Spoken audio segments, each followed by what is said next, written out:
Tiger group of ॲव्हेंचर्स Nagpur आणि नागपूर क्रीडा भारतीय यांच्या संयुक्त विद्यमाने नागपूर ते पंढरपूर सायकल वारीचं आयोजन करण्यात आलं। रविवारी नागपूरच्या जयप्रकाश मेट्रो स्थानकावरून या सायकल वारीला उत्साहात प्रारंभ झाला। या सायकल वारीत 80 वारकरी सहभागी झाले आहेत। नागपूर ते पंढरपूर सायकल वारीचे हे सलग 5वे वर्ष आहे। या साहसी वारीत सहभागी झालेले वारकरी सुमारे 700 किलोमीटरचा प्रवास सायकलवरून करत पंढरपूर गाठणार आहेत। पर्यावरण संवर्धन, आरोग्यदायी जीवनशैली आणि वारकरी परंपरेचा संदेश देत ही अनोखी सायकल वारी पंढरपूरकडे रवाना झाली। नागपूर ते पंढरपूर ही संकल्पना देखील आमच्या ग्रुपची आहे आणि त्या संकल्पनेला आम्ही मूळ रूप 2022 पासून दिलं। 2022ला 2 वारकऱ्यांनी नागपूर पंढरपूर वारी सुरू केली। दुसऱ्या वर्षी 11 वारकरी झाले, तिसऱ्या वर्षी 32 वारकरी झाले, चौथ्या वर्षी 85 वारकरी झाले आणि यावर्षी देखील आम्ही 80 सायकल वारकरी या वारीला घेऊन चाललेलो आहेत। या वारीला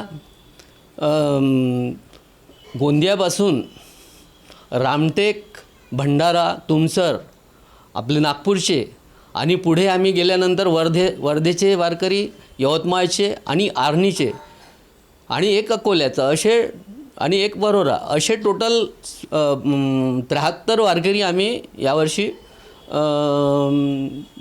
पंढरपूरला जाऊन राहिलेलो आहे। आम्ही सायकल घेऊन जातो आहे। ही वारी नुसती सायकल चालवा याच्याकरता नसून सामाजिक संदेश आणि महाराष्ट्राच्या जनकल्याणाचं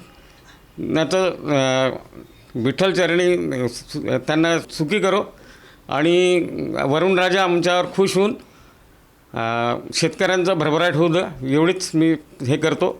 बघा, नागपूर पंढरपूर वारी जी आमची सुरू केली ना, वारी म्हणजे कसं ना वारंवार करण्याची जी गोष्ट आहे। तर आमच्यासोबत जे पहिलेपासून जे लोक जुळत आहेत ते दरवर्षी ते आमच्यासोबत येऊन राहिले आहेत। त्याच्यामुळे आम्हाला वाटत आहे की या वारीमध्ये प्रत्येकांना काही ना काही मिळत आहे आणि ह्या वारीसाठी आपला फक्त आमचे हे स्विमिंगशी संबंधितच किंवा सायकलिंगशी संबंधितच नाही तर बाकी सगळे yoga group, power yoga group, विघ्नहर्ता योग नृत्य ग्रुप या सगळ्या इव्हेंटसाठी खूप मदत करतात आणि हा इव्हेंट चांगला करण्याकरता हे त्यांची नेहमीच मदत राहते।